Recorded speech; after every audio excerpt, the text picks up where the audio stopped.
Muitos rezam para que os pobres cheguem ao céu, mas poucos suportam que eles caminhem pela mesma calçada. Se existe um símbolo vivo da luta pelos direitos humanos no Brasil que desafia a indiferença social, esse símbolo atende pelo nome de Padre Júlio Lancelotti. Em uma sociedade marcada pelo avanço das desigualdades, ele é a contracorrente. Vive não apenas ao lado, mas com os marginalizados, especialmente aqueles que não têm lar, a população em situação de rua. Sua trajetória vai muito além de gestos de caridade pontuais. É uma caminhada de quase 4 décadas, atravessando mudanças políticas, crises econômicas, pandemia e resistência social. Ele não usa capa, mas é um herói para aqueles que não têm lar. Mas sua presença torna impossível ignorar quem a sociedade prefere esquecer. O cenário de nosso herói, São Paulo das desigualdades. São Paulo, maior cidade da América do Sul, é um gigante urbano com mais de 11 milhões de habitantes, centro econômico do Brasil e epicentro de desigualdades profundas em infraestrutura, renda, moradia e acesso a serviços. Dentro dessa metrópole, a população em situação de rua transformou-se em um dos mais visíveis e, ao mesmo tempo, invisíveis reflexos da exclusão social.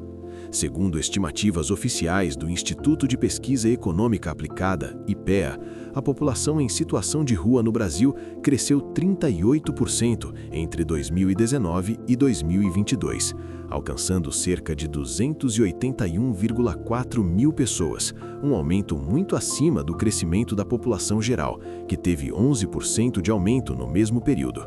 Esse é um cenário de crescimento entre esses 2 anos que representa muito bem as taxas elevadas e um aumento considerável de número de pessoas em situação de rua.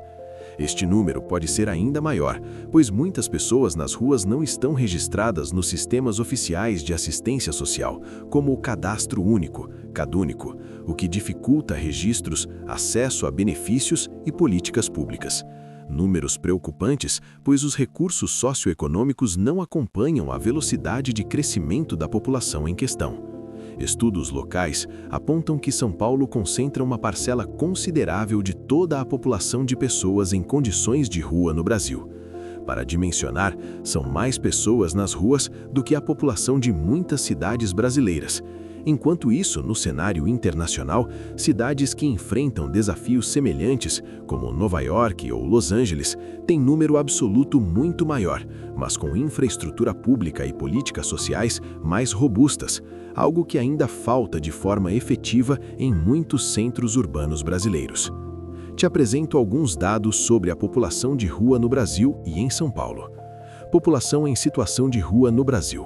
De acordo com o levantamento do Observatório Brasileiro de Políticas Públicas com População em Situação de Rua, OBPOP Rua UFMG, havia cerca de 327.925 pessoas vivendo em situação de rua no Brasil em dezembro de 2024. População em situação de rua no estado de São Paulo. No mesmo levantamento, o estado de São Paulo concentrava cerca de 139.799 pessoas em situação de rua em dezembro de 2024. O estado de São Paulo responde por cerca de 42,7% de toda a população em situação de rua registrada no Brasil, nos dados deste estudo. São números alarmantes. Esses números são baseados nos registros do Cadastro Único, que atende programas sociais do governo federal. A população real em situação de rua pode ser maior, pois nem todas as pessoas estão cadastradas ou registradas oficialmente, especialmente em grandes cidades. Para se ter uma perspectiva em números, vejamos esses dados. O número de pessoas em situação de rua no estado de São Paulo equivale à população total de uma cidade média brasileira com cerca de 150 mil habitantes. Por exemplo, cidades como Cabo de Santo do Agostinho, PE, Barueri, SP, ou Juiz de Fora, MG, ficam nessa faixa aproximada no ranking municipal do Brasil. Esse contexto de exclusão urbana e importância do foco nas ruas é a base para entender por que a missão de Padre Júlio se tornou tão crucial. O início da caminhada, sua vida, sua formação e seu chamado. Júlio Renato Lancelotti nasceu em 27 de dezembro de 1948, na cidade de São Paulo, SP. Cresceu em um ambiente urbano e vivenciou desde cedo as contradições sociais que marcaram a cidade ao longo do século XX, pobreza nas periferias, industrialização acelerada e a exclusão social que afetou milhões. Desde jovem, Lancelotti revelou uma sensibilidade profunda para com os marginalizados, influenciado pelo exemplo de seu pai, que participava de serviços sociais com crianças carentes. Ordenado sacerdote em 1985, Padre Júlio entrou diretamente em contato com grupos vulneráveis, menores em medidas socioeducativas, pessoas com HIV/AIDS e comunidades que lutavam por sobrevivência e dignidade. Ele aprofundou sua atuação social, conectando fé e compromisso com a justiça social. Conforme sua própria trajetória foi se delineando, Lancelotti não se limitou à instrução religiosa tradicional. Tornou-se um agente transformador de políticas públicas, um porta-voz da população de rua e um crítico das estratégias que criminalizam a pobreza. Sua ação com as pessoas em situação de rua e sua batalha rompeu as paredes de igrejas e conventos. Sua voz ecoou mais longe, na jurisprudência, criação de lei que acolhe essa população no ambiente social e na consciência do brasileiro. Eu vou lhe mostrar. Lei Padre Júlio Lancelotti. Lei número 14.489/2022. Uma lei federal que proíbe o uso de técnicas e materiais de arquitetura hostil em espaços públicos, ou seja, a instalação de obstáculos físicos, como pedras, barras metálicas, superfícies inclinadas ou bancos com divisórias, destinados a impedir que pessoas, especialmente em situação de rua, permaneçam nesses locais. A proposta surgiu após uma cena emblemática de Padre Júlio em 2021, em que ele quebrou com uma marreta pedras colocadas sob um viaduto em São Paulo para impedir que moradores de rua dormissem ali. Esse gesto simbólico gerou ampla repercussão e inspirou o PL 488 de 2021, de autoria do senador Fabiano Contarato, que alterou o Estatuto da Cidade, Lei nº 10.257/2001, para incluir a proibição dessa arquitetura hostil.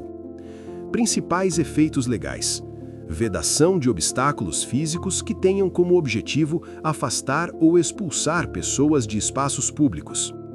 Estimulou a interpretação de que cidades devem promover conforto, abrigo, descanso, bem-estar e acessibilidade no uso desses espaços. Padre Júlio coordena há décadas a Pastoral do Povo da Rua, uma frente social da Igreja Católica que atua junto à população em situação de rua em São Paulo. O trabalho envolve distribuição de alimentos, roupas e kits de higiene, acompanhamento social e encaminhamentos para serviços públicos, defesa de direitos básicos como moradia, assistência social e dignidade, ações de convivência e acolhimento. Todos os dias, ele sai de sua paróquia São Miguel Arcanjo, no bairro da Moca, zona leste de São Paulo, empurrando um carrinho cheio de alimentos que serão distribuídos para pessoas nas ruas, muitas vezes a única refeição do dia para centenas de pessoas. Um dos conceitos centrais que Padre Júlio ajudou a popularizar no Brasil é a ideia de pobrefobia, termo que significa aversão aos pobres, uma forma de discriminação que acaba por justificar políticas urbanas que tentam ocultar e excluir moradores de rua em vez de incluí-los socialmente.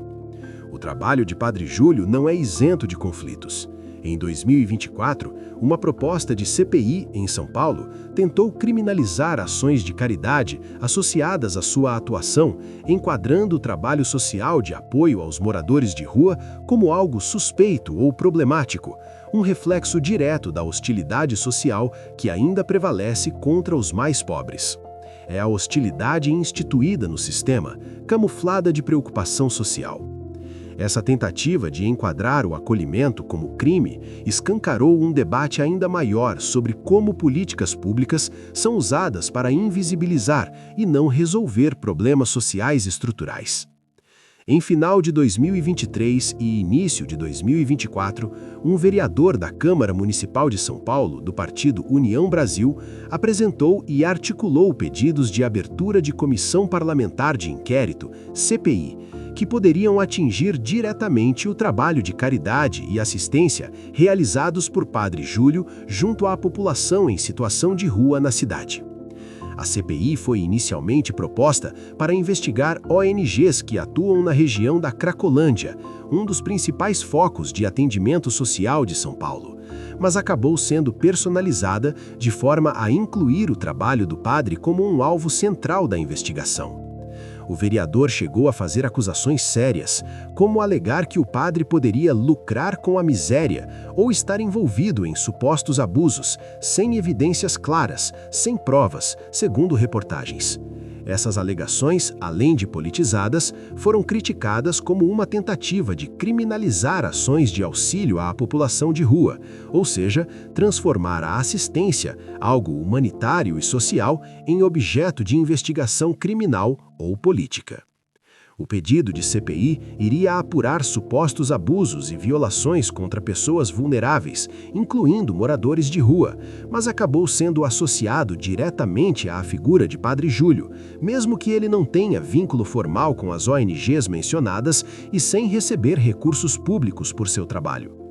A própria Arquidiocese de São Paulo e autoridades eclesiásticas ressaltaram que ele não integrava tais organizações, nem recebia dinheiro público pela assistência que promovia.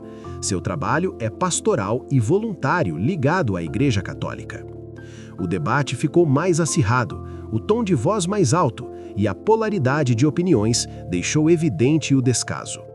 A iniciativa gerou rejeição significativa na sociedade, com apoio a Padre Júlio de setores políticos, religiosos e de movimentos sociais, que defenderam seu trabalho humanitário e criticaram a CPI como perseguição injusta. Houve apoio de lideranças religiosas em missas públicas, repercussão negativa nas redes sociais, com manifestações de solidariedade, declarações de políticos de vários espectros defendendo o sacerdote. Parte da crítica entendia que a CPI estava sendo usada não para proteger moradores de rua, mas para criminalizar quem os ajuda, colocando o trabalho de assistência sob suspeita injustificada. Ao mesmo tempo, a proposta encontrou resistência interna. A CPI não avançou imediatamente e sua instalação enfrentou dificuldades de apoio suficiente para ser efetivada na Câmara. Autoridades da própria Prefeitura e da Secretaria Municipal de Assistência Social afirmaram que o padre não recebe recursos públicos da gestão, reforçando que não havia motivo claro para a CPI. O episódio gerou um debate maior na sociedade sobre a forma como assistentes sociais, voluntários e lideranças religiosas atuam junto à população vulnerável. Então ficou os questionamentos. Se ações humanitárias, como distribuição de alimentos, apoio e assistência, podem ser alvo de investigação ou punição, se a ajuda à população em situação de rua deveria ser regulamentada ou restringida, o que muitos críticos entenderam como uma forma de desestimular a solidariedade direta. A linha tênue entre política pública, de responsabilidade do Estado, e ajuda voluntária informal, feita por instituições religiosas ou civis, nesse momento vale pensar. Se o Estado estivesse fazendo seu dever de casa, talvez a ajuda voluntária informal não seria necessária com tanta intensidade. Essa questão teria outra tonalidade. Estaria discutindo assuntos mais produtivos. Esse debate reflete uma tensão maior sobre quem tem legitimidade para agir em contextos de vulnerabilidade social e se a intervenção civil ou religiosa deve ser vista como questão administrativa, política ou potencialmente criminal.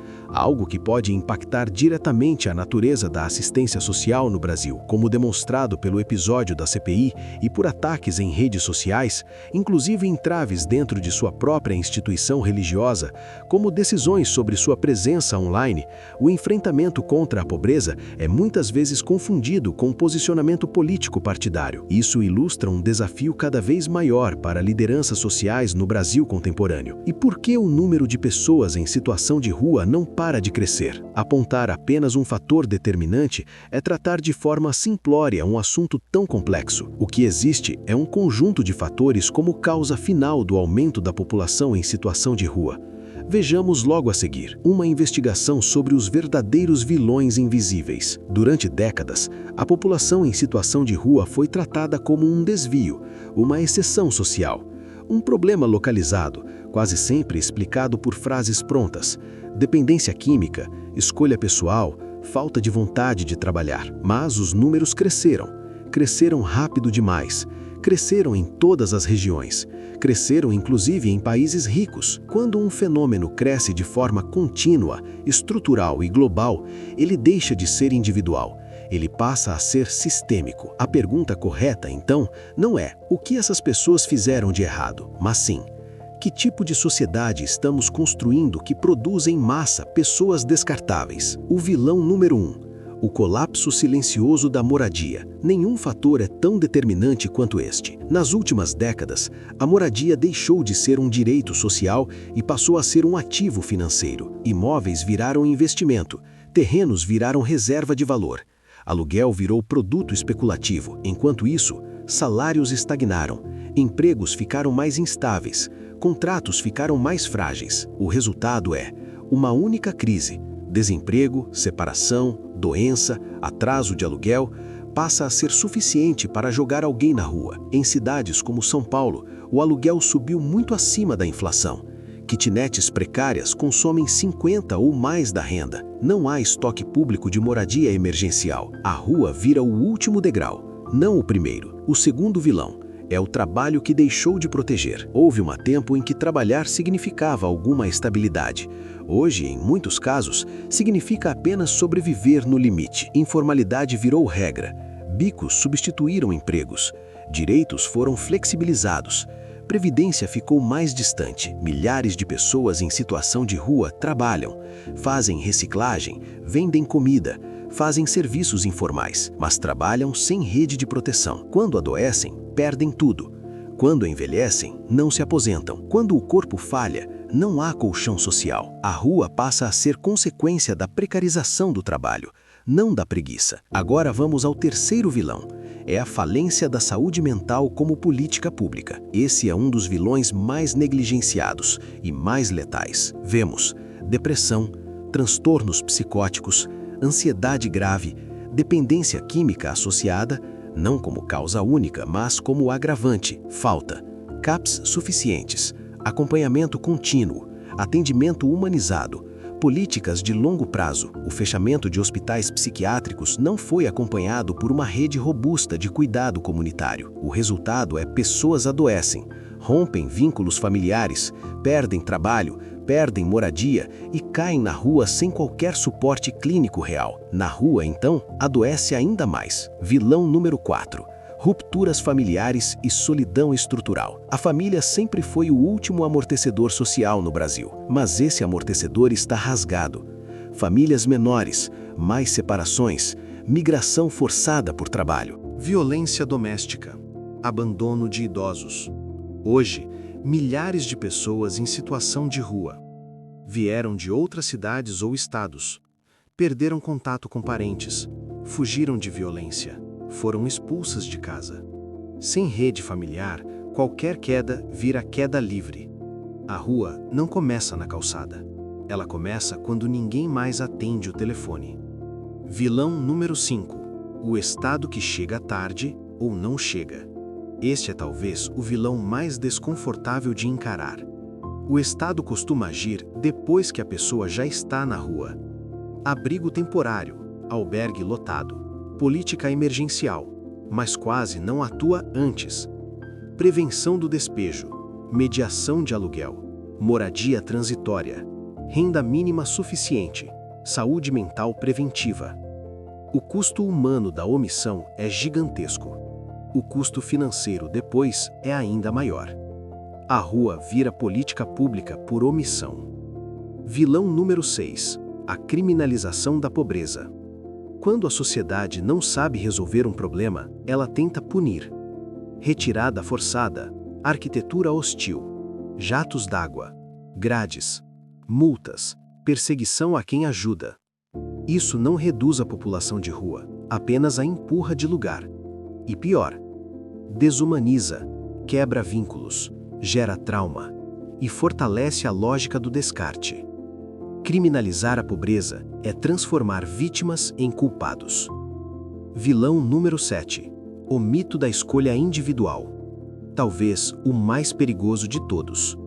A ideia de que está na rua porque quer. Esse mito isenta o sistema, culpa o indivíduo, paralisa políticas públicas, alimenta a indiferença. Nenhum dado sério sustenta essa narrativa. A maioria das pessoas em situação de rua não planejou estar ali, não imaginou chegar ali, não consegue sair sozinha. A rua não é escolha, é resultado. Pode-se concluir: a rua como o espelho da sociedade. O crescimento da população em situação de rua não é um acidente. Não é causa, é um sintoma e consequência. Sintoma de um modelo econômico que descarta, um mercado imobiliário excludente, um trabalho que não protege, um Estado que reage tarde, uma sociedade que se acostumou a desviar o olhar. E é nesse cenário que surgem figuras como o Padre Júlio Lancelotti.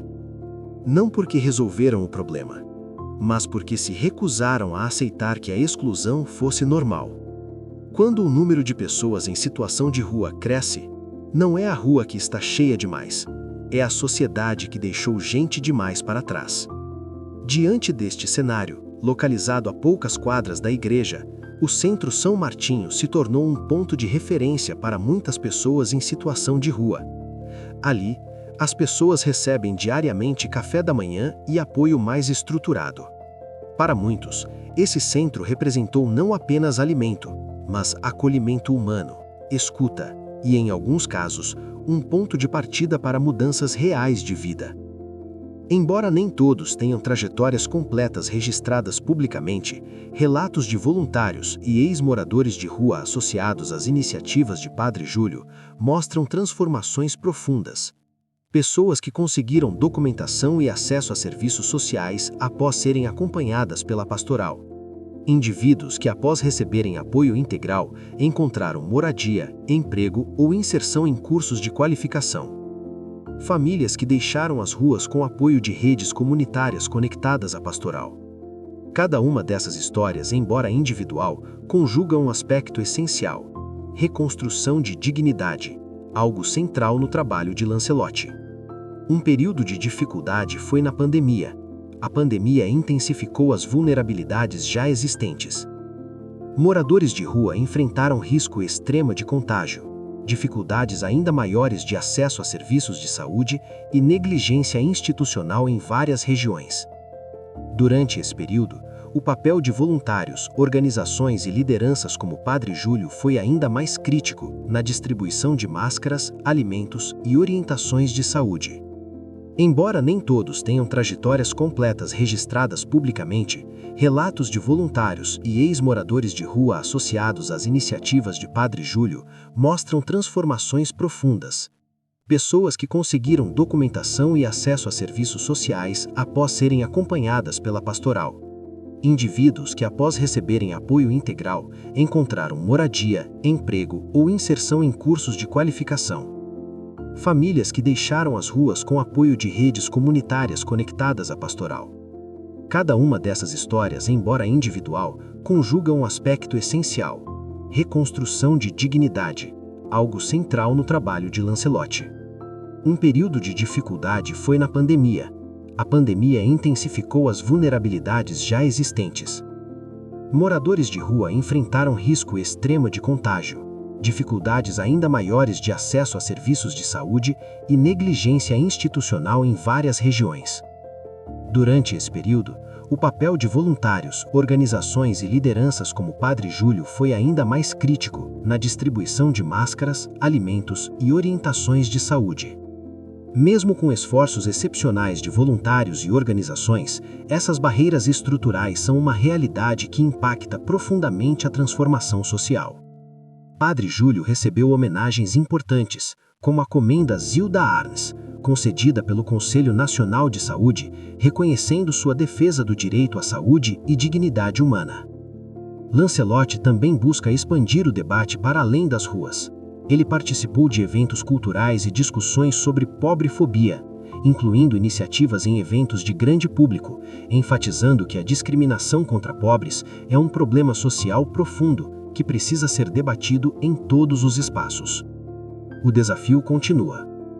Movimentos sociais em vários estados, como o Movimento Nacional da População de Rua, lutam por políticas públicas que garantam moradia, acesso a emprego, saúde, educação e direitos básicos. Essas iniciativas, em conjunto com lideranças como Padre Júlio, formam uma frente que não apenas acolhe, mas questiona o modelo de desenvolvimento urbano que exclui e marginaliza. A narrativa de Padre Júlio Lancelotti é um convite à reflexão profunda. O que significa ser cidadão quando alguém vive em situação de rua? Qual é o papel da sociedade quando nega dignidade a seus membros mais vulneráveis? Como políticas públicas e cultura social podem evoluir para incluir e não excluir os invisíveis? Seu protagonismo não reside apenas no que faz, mas no que nos obriga a enfrentar como sociedade. Em um país tão vasto e diverso, onde as desigualdades clamam por soluções sistêmicas, a vida de Padre Júlio é uma prova de que a luta por justiça começa quando deixamos de ser indiferentes. O sol se põe entre os arranha-céus de São Paulo, mas para muitos, a escuridão nunca foi embora. Vimos ao longo desta jornada um homem que escolheu o desconforto como morada. O Padre Júlio Lancelotti não nos oferece respostas prontas. Ele nos oferece o incômodo. Diante de uma sociedade que aprendeu a higienizar o olhar e a desviar o passo, sua figura se torna um ponto de interrogação fincado no asfalto. A pergunta que fica não é sobre a eficácia de suas ações, mas sobre a natureza da nossa omissão. Por que a mão estendida incomoda mais do que o corpo caído? Por que o pão compartilhado gera debate enquanto a fome gera silêncio? Talvez o que realmente nos assusta no reflexo daquelas calçadas não seja a pobreza do outro, mas a nossa própria pobreza de espírito. Se você chegou até aqui, é porque você não se contenta com o que é mastigado e entregue pelas grandes manchetes. Você busca a verdade que mora nos vãos, aquela que a mídia tradicional prefere não iluminar porque ela exige mudança e não apenas audiência. Este canal é um espaço para quem busca crescer como ser humano através do choque com a realidade. Se este documentário plantou uma semente de questionamento em você, inscreva-se no canal. Não perca as próximas investigações sobre o que o mundo ignora. Deixe o seu like, ajude este conteúdo a furar a bolha dos algoritmos. Compartilhe, envie este vídeo para aquelas pessoas que, como você, têm coragem de enxergar além do óbvio e compartilham dessa mesma linha de raciocínio. Afinal, a mudança começa quando paramos de olhar para o lado e passamos a olhar de frente.